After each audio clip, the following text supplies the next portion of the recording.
You might wonder why we're standing here talking about Cert 4 stuff. We're not RTOs, we're not trainer assessors in that sense, so it helps to have a bit of background. This has been a journey and things happen slowly. I'm sure you can all appreciate that. It takes time to create change. Way back in 28 and 19 is when, well, even beforehand, there's like decades between us here of experience which lead to these points. But 28 and 19, we started to develop the first iteration of this welder competency specifically for maintenance welding. And that was piloted and run at a Glencore site in central Queensland. So 2 drag lines, shovels, lots of trucks, etc., etc.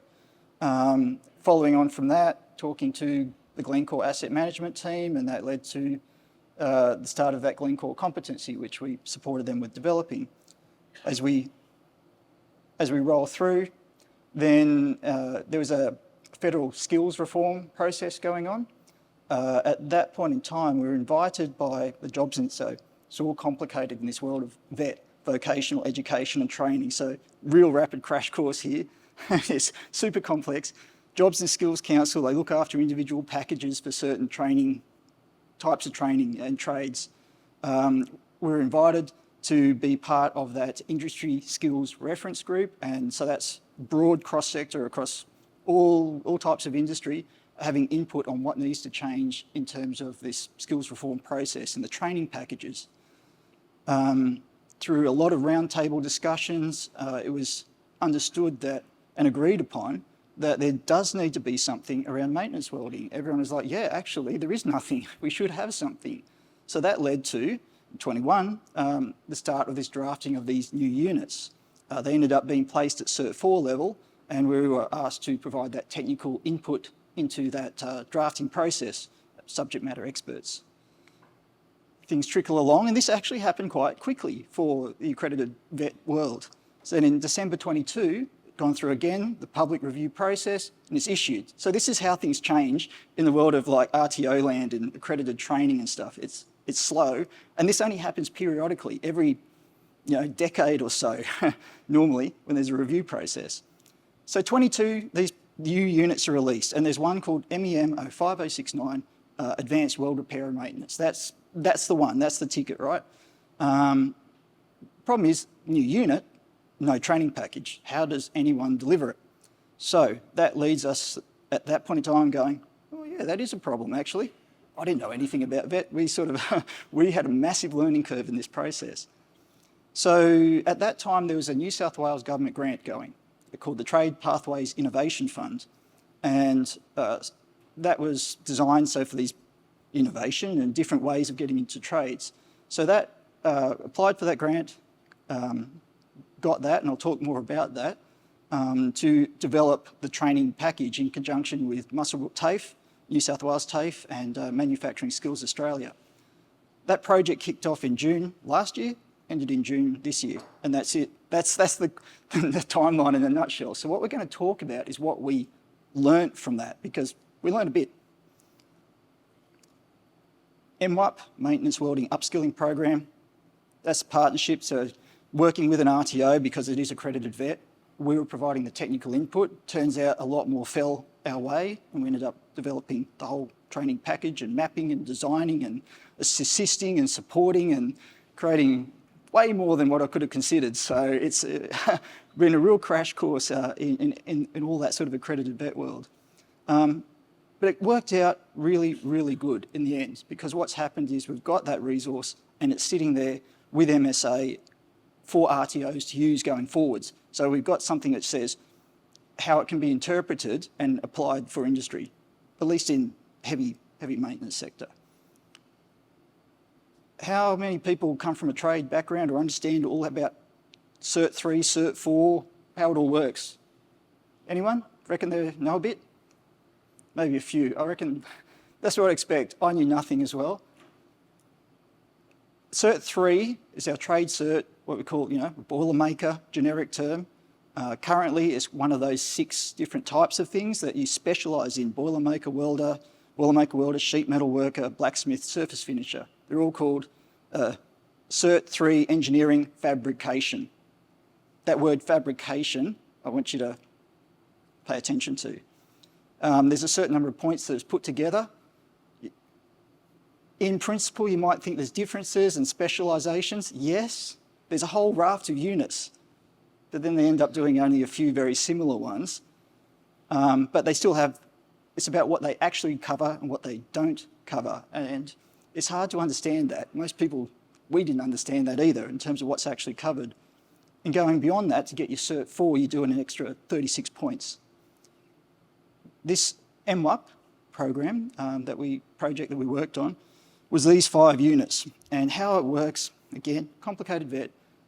The headline one is, headline one is that MEMO 5069, and that has prerequisites, so you have to, and co-requisites, so it ends up being 5, this cluster of 5 units. So you've got advanced flux core, advanced thermal cutting and gouging, select welding processes, and apply basic metallurgical principles. And that's 22 points out of that 36 towards a Cert 4. So it's a big package. There's a lot going on here, a lot of juggling pieces and trying to do this in a sustainable way. Anyway, enough about that. The whole point of that project, 2 things, was to develop that training package. But what made it different was that it was designed so that you could take someone who's, whatever level they're at, and upskill. Someone who's, this is what Eddie will talk about in a bit, what these skills are and what this looks like. But the key point is that someone from just a traditional fab background, come out of Melbourne, you put them onto a digger to do crack repairs, and they'll be, what do I do? I don't have any idea, because they've never touched carbonite gouging. They haven't gouged out cracks. They probably haven't used flux core. So there's this whole skill set that needs to come into play to achieve these. So you need to be able to take someone and, rather than it being an ad hoc in the workplace over the course of years, and you'll hear from Boilermakers. We're only going to talk for half the time. The rest you're going to hear directly from Boilermakers. It was about, this upskilling process, and that's Eddie's forte. So I'll hand over to Eddie. Yeah, so I guess Simon, to carry on from Simon, there were a number of different challenges that we learnt out of this program. One was definitely engagement with industry and trying to talk to the right people. That proved very challenging. Turns out people's perceptions of welding is it's just welding. And that's a common theme that you'll see through the interviews. Around welders not being understood what they do, not being appreciated, because it is a very different skill set, maintenance. I'm a Boilermaker by trade.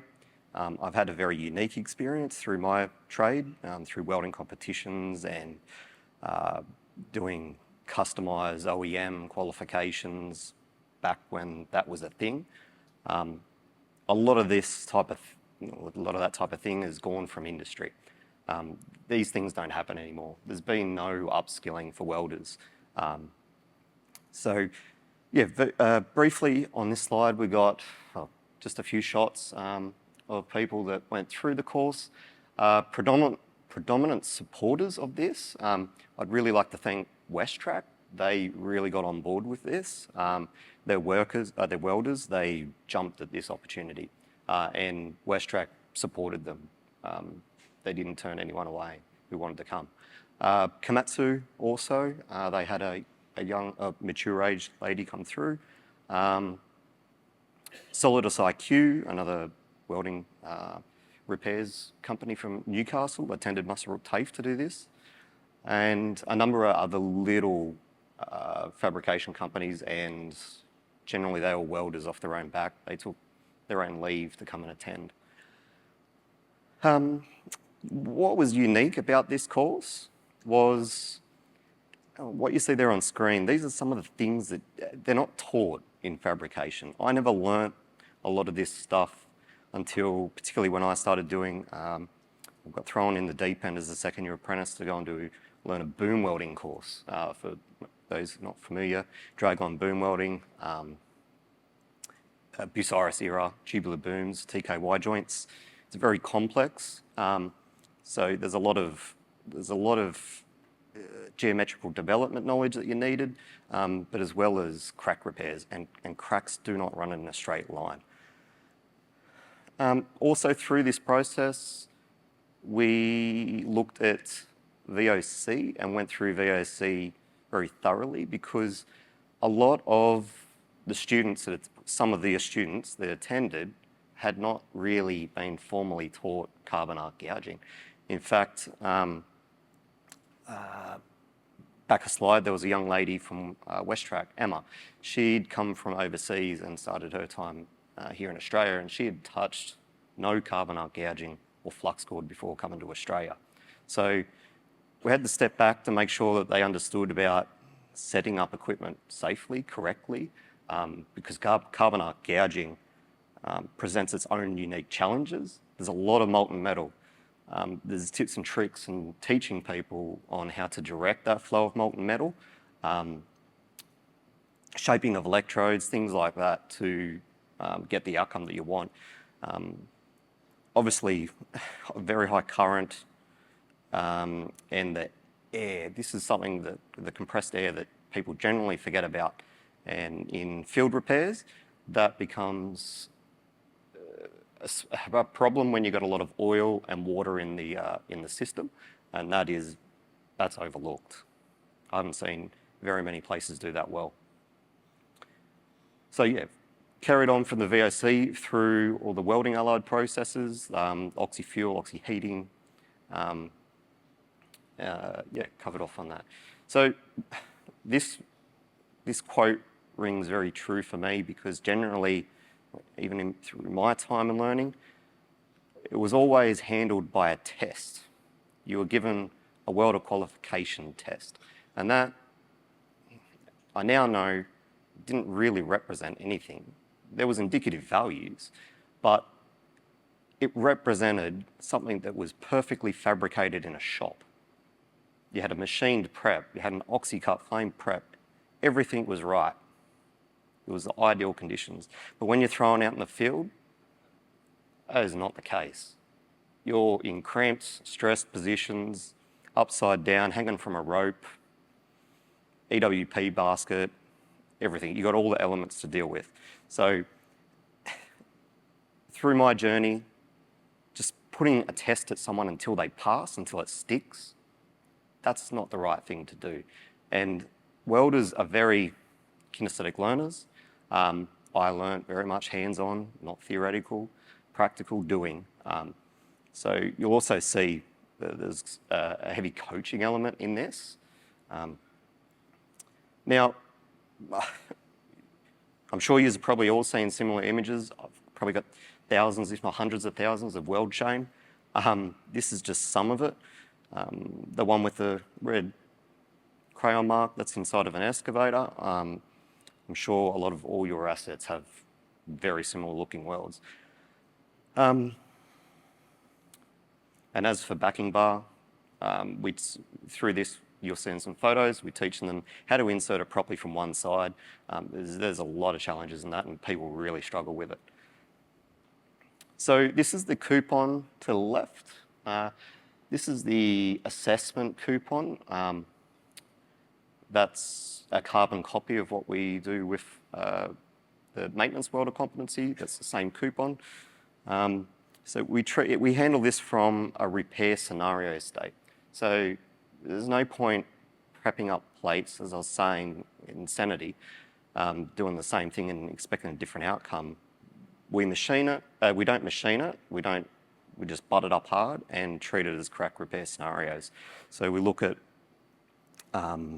single-sided open root, how to knife through, how to prep that. Generally, a lot of them never knew how properly. Insert backing bar from one side in different positions. Toe cracks, fillet weld cap cracks coming out from the root, how to blend properly. That was an art in its own, trying to coach and teach people. And here's some macros from some of the students that went through. Yeah, these are some of the successful ones. So far, everyone had passed up until the point, the last course, which is fantastic. Proves the coaching worked. These are some examples of what you get. That one on the left, people generally chase a crack out. Look, cracks are not generally straight like that. They curve everywhere, but they just punch straight through with a gouger, all that carbon on the backside. You can't get that off. And then versus the right-hand side of a neat, gouged out joint, and how much time saving that actually saves you, and from a quality perspective. Here is a progression piece. So the image on the left, you'll see this young lady started off from not doing any carbon arc gouging at all. We've taken her from the furthest to the left. That was first attempt, second attempt, and then she practiced prepping one up. And that's where we had a hold point. And that's where put on the hood, the helmet, and showed them all. We spent about 40 minutes just running them through how to shape, form, their prep properly, and all the tips and tricks of gouging. And that's her result, directly within half an hour after going through it. That's her result on the right. That's a massive improvement. That's enough for me talking. You're going to hear directly from what the welders thought about this course and what they got from it, their takeaways. You always get that comment. It's just a Boilermaker.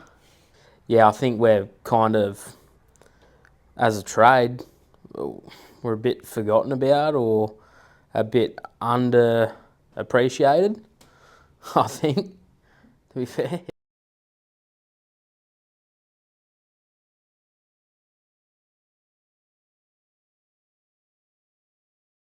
Josh Murphy, I've been in the industry for almost 12 years now. Been with Westtrack the whole time. Yeah, a lot of experience on large mining equipment. Yeah, and then most recently I've stepped away from that and gone into a supervisor role. Well, I'm Matt O'Hare. I'm a maintenance fitter at Moolarben currently.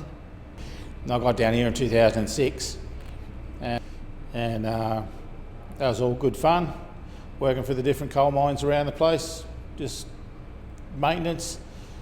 And we were doing dragline maintenance and wash plan maintenance and digger maintenance.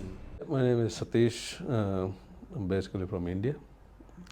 Been in Australia for nearly 11 years now. Right now I'm working with Westtrack. Been here for 2 years now.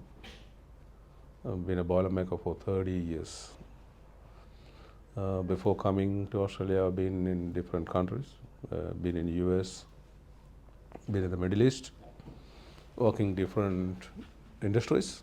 I worked in the shipyard, power plants, normal workshops.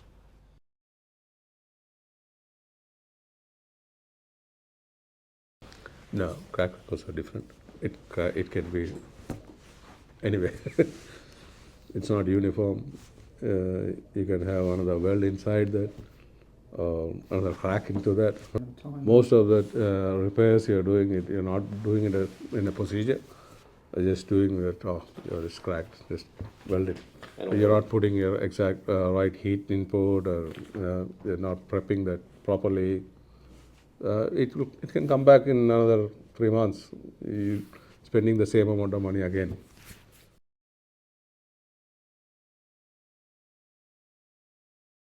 It'd be very hard to grab a guy from, say, a structural steel fabrication mob in, say, Melbourne, bring him out here to Mudgee and throw him on a digger shut and get him chasing cracks with a gouger. He'd be just completely lost.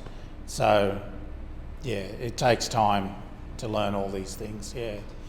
Completely different world, maintenance industry, and a guy doing sheet metal work cannot do maintenance industry. He can't work in it.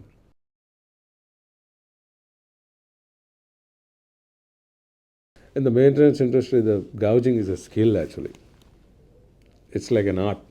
You you don't do it properly, then you mess it up. If you can't gouge and grind your prep up neatly, you'll be there for twice as long, 3 times as long. You're fighting an uphill battle. Oh, you're throwing hours and hours and hours onto it. Just bumbling around trying to learn how to do it properly. The clean-up time would just be phenomenally longer. The amount of time you're spending on a grinder. Just if you don't do it often, you could really put yourself into a situation where you're spending half a day grinding to get a prep that you want, if you even have the knowledge to get the prep that you want.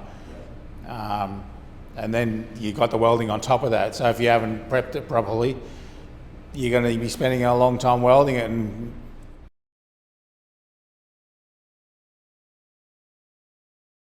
Do that at TAFE? Didn't touch it once.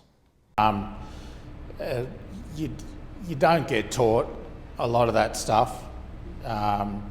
So yeah, there can be pretty big blind spots.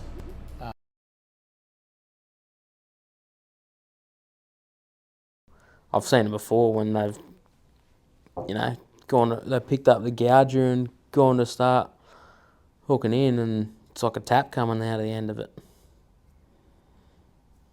Yeah, it's not real safe. Oh yeah, absolutely. There's a lot of different. There's the process of carbon arc gouging versus flame cutting are poles apart. The only similarities in them is that your hot metal is flying out. As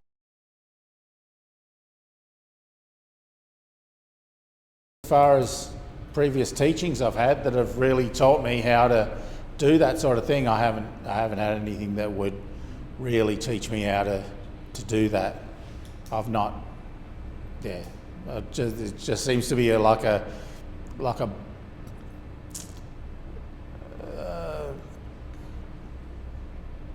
just something that's been missed.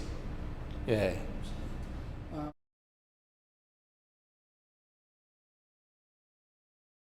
The only way I could see an apprentice would learn maintenance welding and the stuff that was taught to me a couple of weeks ago, the only way I could see an apprentice learning something like that is over a very long period of time with a number of different people and in the maintenance setting. That's the only way I could see you would learn. You'd need that period of time to run into the right people and learn those skills, whether it's gouging or it's the heat treatment and the importance of it. And you'd need the right people above you, you'd need the right people beside you. You just wouldn't gather that information over a week or two. You wouldn't.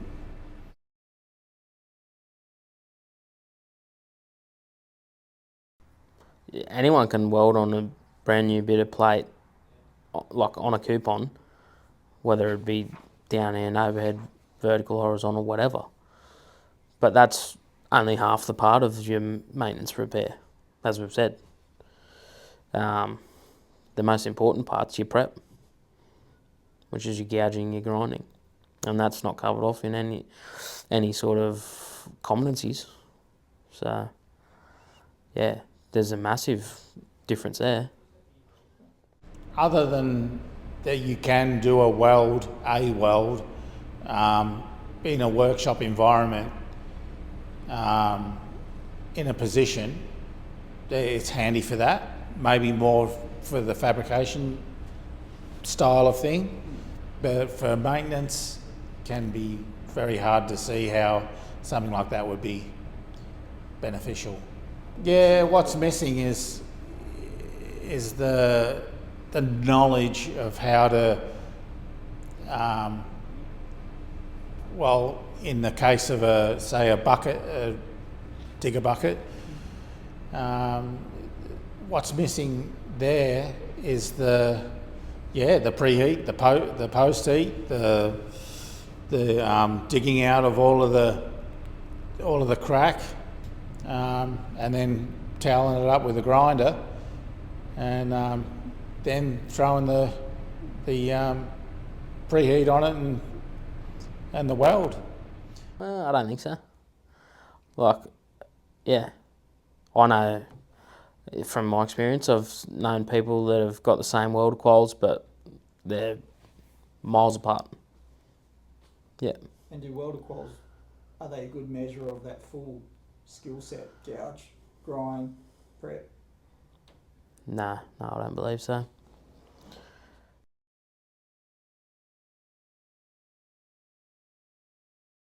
Just new way of teaching people about crack repairs and I hadn't been taught that in a legitimate way before. Yes. Like I said before, our standards have been pretty high and nothing was really out of the ordinary for us. But in saying that, what was taught and covered off with the practical sense, I think it's perfect for someone that's going into the maintenance, welding, repair sort of industry. Well, it's so relevant for what we do up here in the Hunter Valley. So yeah, whether it's someone new going into that role, even an apprentice that's at the back end of their time, it's just really relevant to what we're doing up here in the valley, in the maintenance repair. Well, the thing I found with this course was that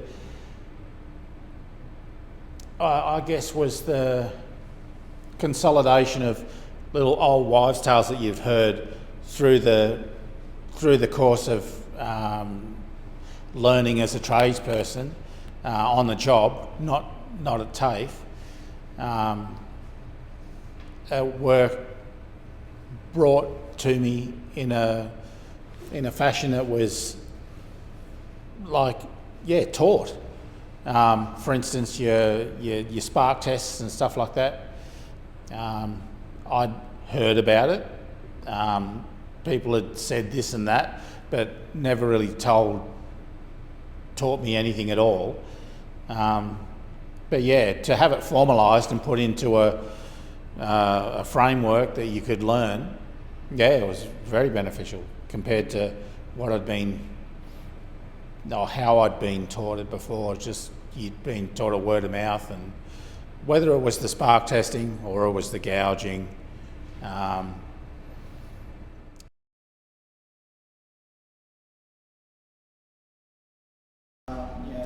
wish we had that sort of style of teaching back in 2000 when I was branching out into that sort of work, maintenance style of work. That would have made things a lot quicker for me to develop the skills that I needed, give me the footing that so that I would know what I didn't know, and I would know what I needed to know. I would know what skills I needed to hone, but as it panned out, I didn't have that, so I had to just learn through bumbling through my way through it and bumping into the right people. Yeah, hopefully. Yeah. You definitely need upskills. You need good gouging experience. You need to know about materials. You need to know what consumables you need to use. You need to know about tools, what you can use. It's everything you need skill upgrade. Yeah. When you say upskilling, like I don't think of it like that. I just think of it as it's a skill that you need. It's not even an upskill. It's a basic skill that you need. Is it beneficial? Yeah, my oath it is. It would be a lot quicker for me to learn in, say, a course like that. The gouging techniques, the requirements for post and preheat. It's just, and how heat affects a repair, how finishing off a repair can extend its life. Those things they're just taught over the years. and a lot of them are like, you feel that they're like wives' tales, and you can drop that part. It doesn't really matter, but given the knowledge that was given to me, you can like formulate it all in your head, and it can be given to you as a package and given to you very quickly, and you don't have to learn that over such a long period of time. Yeah.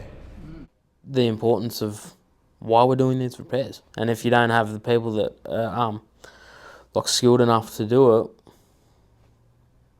we're going to have the same issues.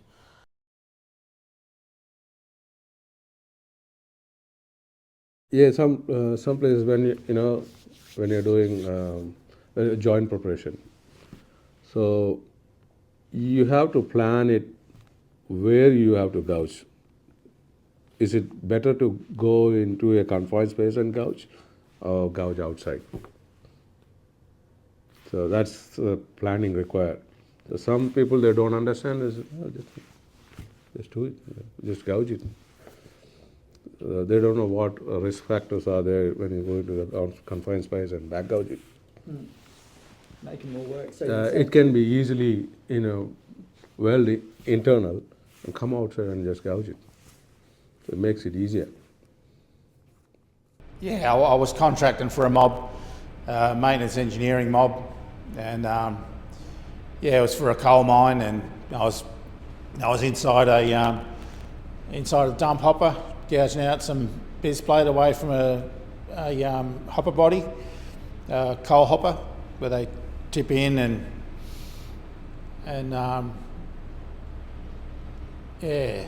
she was a bit of a tight squeeze where we were, and we were on some scaffold, and I was blowing back towards myself, or towards my legs, and big hot heap of slag went straight through my jeans, down into my boot, and I did the old hold the foot up there, but it was way too late, and the damage had been done. It was a 3rd degree burn straight away, and would have taken forever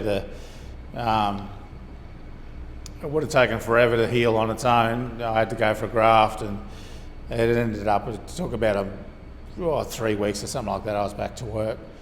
I wasn't wearing spats. That was probably the biggest cause of the whole thing, that I wasn't wearing spats. Did I after that? You bet I did. But yeah, neither was anyone around me wearing spats on that day. So one very quick point that, as it turns out, welders aren't very good when you put a camera in front of them and talking. So I can vouch for that. 3 very, very skilled individuals there. Josh, who's come from a background, fabrication background within that company, and then transitioning to maintenance and weld repairs full on. Highly skilled, still got something out of this course. We had Matty, who was a supervisor. He's had a very big experience through his career, and he come from a fabrication shop that was building the likes of the Melbourne Ferris wheel. He was supervising some of that, MCG structure, things like that. So someone else that got something out of it who is very experienced. Satish, that man was one of the most qualified people to come through that course. He'd worked in nuclear power stations in the Middle East, what he was meaning by power generation. He worked in all range coal-fired stations, and he's still got something from the course. So. Yeah, cool. Hopefully that was interesting and useful to you. Like, how often have you sat down with a boilermaker and actually got their impressions? The key thing, what was the opening line? It's just boiler making. It's just welding, underappreciated. And unfortunately, that's how it is. And why is that? Well, this is what we're trying to be here, to raise that awareness that it's not just welding. It's like saying just driving. You've got a driver's license, don't you? Drive that dump truck, drive that semi, ride that motorbike. It's just driving. What are you talking about? And that's how we treat welding, unfortunately. There's a lot of an art to it as much, and that skill set, that muscle memory, all that fine knowledge, it's more akin to a sport almost in some of that sense. So skilled welders, yeah, they put in hours and hours and hours of, conscious time, like practicing and honing that skill. And the key point that we want to come out of all that is that, there's this gap in knowledge, and they kind of pick it up informally in industry, and it all depends on who you're with and where you're with and the opportunities you get and if you're told the right thing or not. And that's a problem for all of us, I think, because we're not actually, it's the objective you're trying to get out of this. Moving on, so this slide here, as we close on out here, so that was a week-long block. So the MWAP, because it was fully funded by the government grant, we could run it as a week-long block, and then they could just get all the practical stuff out of the way, and now they've got about 40, 50 hours of e-learning to complete. So that's the final part that delivers that cluster of 5 units that we talked about. The whole premise of this, what are the takeaways? What have we learnt? There's a need for formal upskilling and training. Maintenance welding is a skill set. It's not taught as part of a trade certificate. That's fabrication. Fabrication is certain fabrication. It's not maintenance. They're not taught any part of that. Practically no TAFEs. There's Muswellbrook TAFE might be an exception, but TAFEs they will not touch a carbonite gouger. They don't even have the gear. This is one of the other learnings that we had. There's also specific knowledge required. It's a methodology, it's a process. If you're building something, it's really rinse and repeat. You're depositing metal, same position, same joint, just off you go.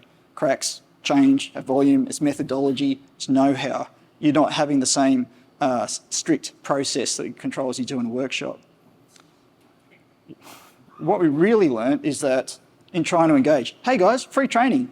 You want to send your people along?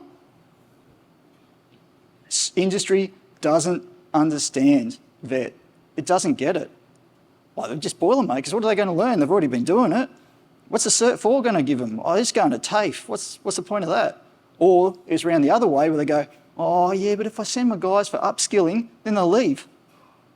So there's big barriers and problems in industry. These are hard learnings, right? Welders need this structured, formal, they want structured and formal process. And rather than picking it up ad hoc, haphazard, old wives' tales, you heard it there, you can have it in a very structured format. But you need access. They're kinesthetic learners. Eddie said it, you learn by doing and showing. But to show and do, you need someone who knows their stuff to show them and then give them the feedback. You can take someone very quickly from no experience to quite competent and proficient.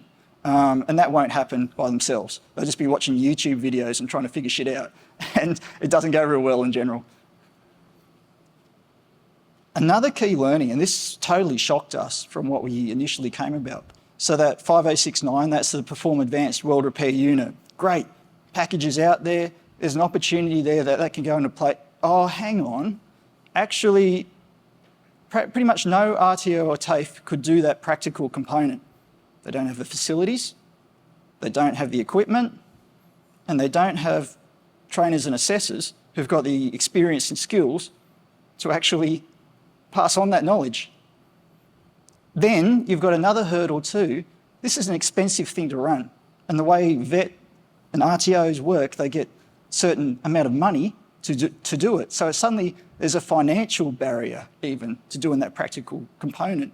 So it's a very big challenge which we're trying to address through all this, but all is not lost. Something key too is a Cert 4 is not your panacea. We go, oh great, everyone, we'll send them all off on a Cert 4. Who here has got a master's or a PhD? Anyone? Just a couple. That's probably the right proportions, yeah. Not every Boilermaker is going to do a Cert 4. There's a reason why they left school in Year 9 and Year 10 and went off and did their trade. They don't want to do the book learning. They've got awesome skills. They're practical people. But not all are going to do a Cert 4.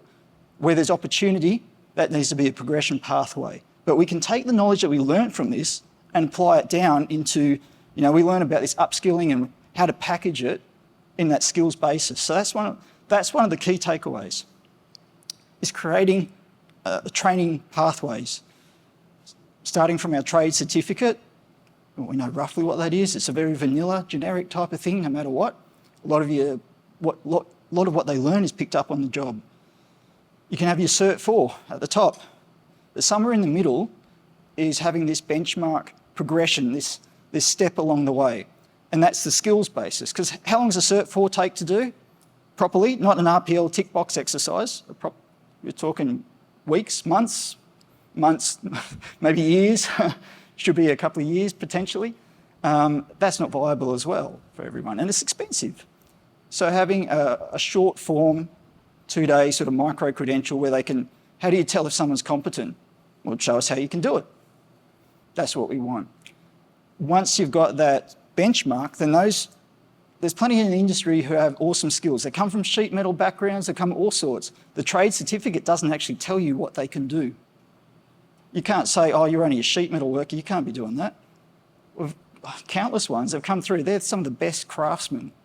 They've picked up, that Matty's one. He was an ex-sheet metal worker, actually. Started in the army.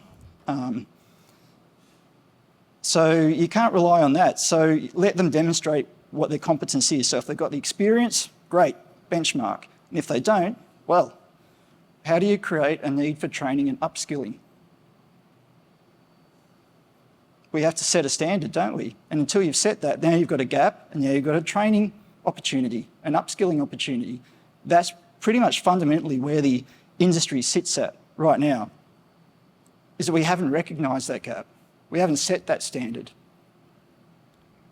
The next part of this too is what we learnt along this way, and this is a real sort of boon too, is that maintenance welder competency, formal, structured, micro-credential, is what it's evolved into, is actually completely mapped to the Cert 4. So now someone who's attained that maintenance welder competency can take that practical evidence assessment to an RTO and just move on and do the knowledge component. So now RTOs can deliver that Cert 4, but this industry-based assessment. So it debottlenecks that and makes it run. So the question is, where to from here? What was the premise of all this? Is, you know, there is a need for formal upskilling and training of Boilermakers. They're underappreciated, they're not feeling recognised. It's not just welding, and there's ramifications for you guys. Hopefully you picked up on it, and I won't harp on it. But clearly there's safety and competency aspects, and clearly there's outcomes there in terms of the effectiveness of those repairs. What's the safest work? No work. So if you can prevent crack repairs, even that's better, let alone all the other maintenance aspects that come from that. And really that's just a call to action as well. A rising tide lifts all boats. How do you give, and this is bigger than you guys, it's bigger than us. This is industry, right? Where does maintenance happen? Transport, marine, shipping, defence, all the big manufacturing plants, they're all in the same boat. This is a gap. This is a gap.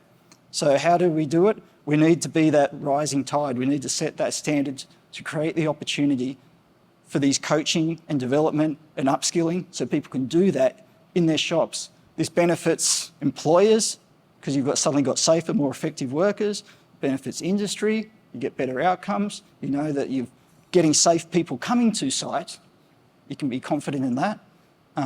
It benefits the Boilermakers because suddenly they're someone coming from a Melbourne workshop to come into this industry. They can do a course, they can do upskilling, and you've got cross-sector, ability. So that's really what it's all about. And so, yeah, the maintenance welding upskilling program, it's all there. There's a lot of good takeaways, a lot of good learnings, and a lot of extra stuff to be shared out to industry that's come from that. So, yeah, we'll finish off, and this is just to stay on theme. What are we at? The safety seminar. So let's hear a couple of safety shares from Boilermakers. When you're doing joint preparation, so you have to plan it where you have to gouge. Is it better to go into a confined space and gouge, or gouge outside? So that's the planning required. So some people, they don't understand is, "Oh, just do it, just gouge it." They don't know what risk factors are there when you go into the confined space and back gouge it. Making more work. So It can be easily, weld internal and come outside and just gouge it. It makes it easier. Yeah, I was contracting for a mob, maintenance engineering mob, and yeah, it was for a coal mine, and I was inside a dump hopper, gouging out some biz plate away from a hopper body, coal hopper, where they tip in and yeah, she was a bit of a tight squeeze where we were. We were on some scaffold, and I was blowing back towards myself, or towards my legs, and yeah, big hot heap of slag went straight through my jeans, down into my boot, and I did the old hold the foot up there, but it was way too late, and the damage had been done. It was a 3rd-degree burn straight away, and would have taken forever to. It would have taken forever to heal on its own. I had to go for a graft, and it ended up. It took about 3 weeks or something like that. I was back to work. I wasn't wearing spats. Yeah, that was probably the biggest cause of the whole thing. That I wasn't wearing spats. Did I after that? You bet I did.